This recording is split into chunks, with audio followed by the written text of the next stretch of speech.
ខ្ញុំកណាសូមក្រាបថ្វាយបង្គំសូមចម្រើនពរដល់ញាតិញោមពុទ្ធបរិស័ទប្រុសស្រីចិត្តឆ្ងាយទាំងឡាយទាំងអស់ដោយសេចក្តីស្រឡាញ់និងដោយសេចក្តីរាប់អានពលនេះជាសកម្មភាពដែលប្រសង់គង់ក្នុងវត្តសវណ្ណារាមហៅវត្ត105បានដឹកនៅគ្រោះខ្សាច់ដើម្បីទៅសាងសង់ស្ពានជូនប្រជាពលរដ្ឋញាតិញោមពុទ្ធបរិស័ទនៅខាងចំណុចស្រែខ្ទុំស្ពានអូកាគី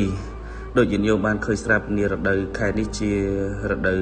ខែវស្សាពិតជាលំបាកខ្លាំងមែនទែនហើយនៅតែមានសំណួរសួរអញ្ចឹងថាហេតុអីបានមិនធ្វើខែប្រាំងមកនឹកឃើញធ្វើខែវស្សាដឹងតែផ្លូវចូលឆ្ងាយផ្លូវវាពិបាកហើយមិនក៏នៅតែធ្វើខែហ្នឹងសម្រាប់អាត្មាគ្រាន់ចម្រើនពរដល់ញាតិញោមថាទៅតែដឹងពីព័ត៌មានដែលញាតិញោមពុទ្ធបរិស័ទក៏បានផ្ដល់ឲ្យផងហើយមួយទៀតក៏អត់ចាំដល់ខែប្រាំងដែរព្រោះ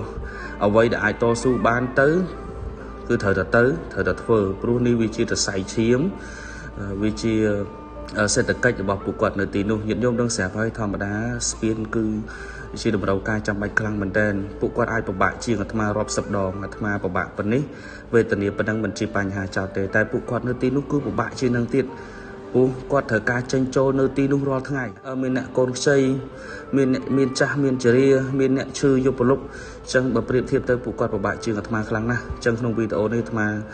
គ្រាន់តែចង់សូមអំពាវនាវដល់ញាតិញោមសប្បុរសចិត្តឆ្ងាយទាំងឡាយទាំងអស់មេត្តាចូលរួមជួយបន្តមេត្តាចូលរួមជួយបន្ថែមដូចអាបានចម្រើនពរអញ្ចឹងនេះចំណាយច្រើនណាស់ព្រោះយើងដឹកសម្ភារៈទៅខាងក្នុងវា1គុណនឹង2នៅខាងក្រៅព្រោះអញ្ចឹងក្នុងវីដេអូនេះមានតែប៉ុណ្្នឹងសូមអរគុណច្រើនចម្រើនពរលា